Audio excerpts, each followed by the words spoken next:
talk to us a little bit more about that is Stephen Mensah, the Executive Director of the Toronto Youth Cabinet. Thank you so much for taking the time. Thanks for having me. I'd love to start off with what might seem like an obvious question, but what are your thoughts about the recent string of violence, especially here at the school?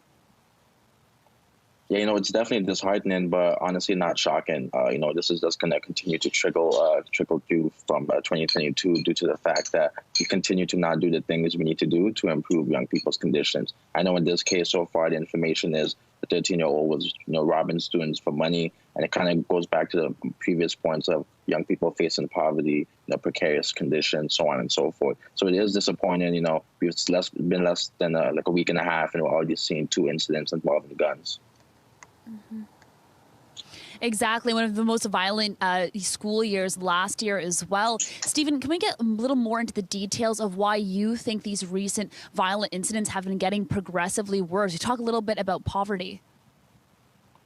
Yeah, overall, young people in the city continue to face precarious conditions. Toronto has the worst youth unemployment rate, lack of community support and social services, and the conditions of young people continue to get worse and worse. And there's a need for the city and all levels of government to really redouble their efforts to improve young people's conditions. It shouldn't shock us that we have a rise in carjackings, armed crimes, robberies, violence in our schools, when once again we've not, taking the steps to, give young people meaningful opportunities and employment.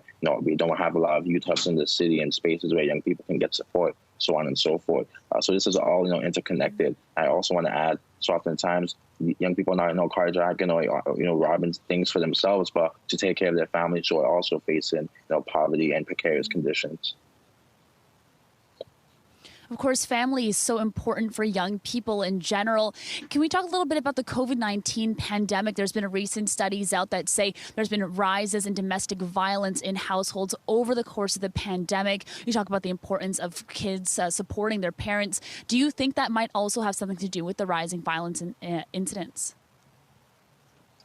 I'll say the fact that there's been a rise in youth mental health crisis. We know that young people in Toronto and across Ontario are facing, and I know during the pandemic, individuals were unable to find that safe space to be. Sometimes home is not that safe space for an individual, and so they end up, being out in the street and, connecting with individuals who might not, have the best intentions for them. So I definitely would say, the mental health crisis that we've seen exacerbated by the pandemic, plus other, family issues that young people are facing, is playing a role. But I really want to emphasize the societal neglect and the societal factors that have contributed to the rise in violence we've seen in our schools. Mm-hmm. And let's dive a little bit deeper into that as well. What are young people actually saying? We hear about all these studies and reports from experts, but what are the people who are actually being affected, the students, saying?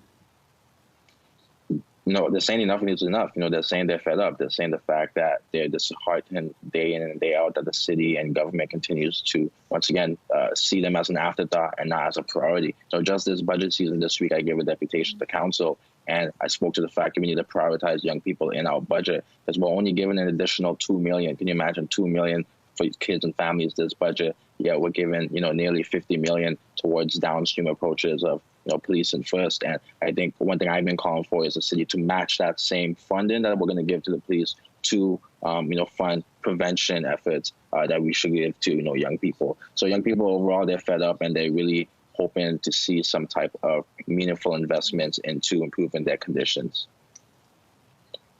And really quickly, Stephen, before I let you go, what other solutions are you looking for? Talking about budgeting, funding. What else do young people need to keep themselves safe in school?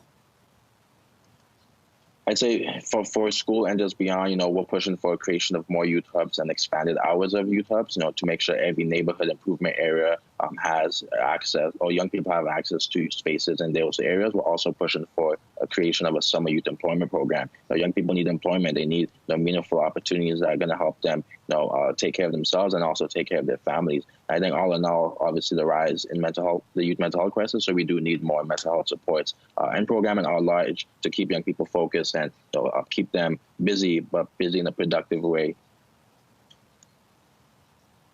Important and insightful information. Stephen Mensah of the Toronto Youth Cabinet, thank you so much for taking the time. Thanks for having me.